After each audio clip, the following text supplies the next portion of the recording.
Connection है।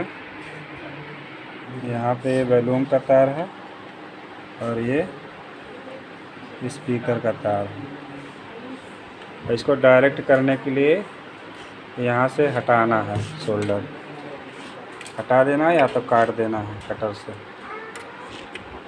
उसके बाद दोनों को आपस में जोड़ देना है। जोड़ देंगे तो ये डायरेक्ट हो जाएगा, वॉल्यूम का काम नहीं रहेगा।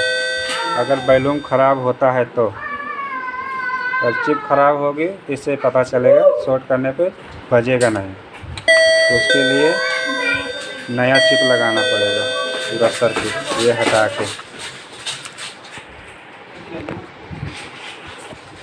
हटा दो, तीनों चिप हटा दो।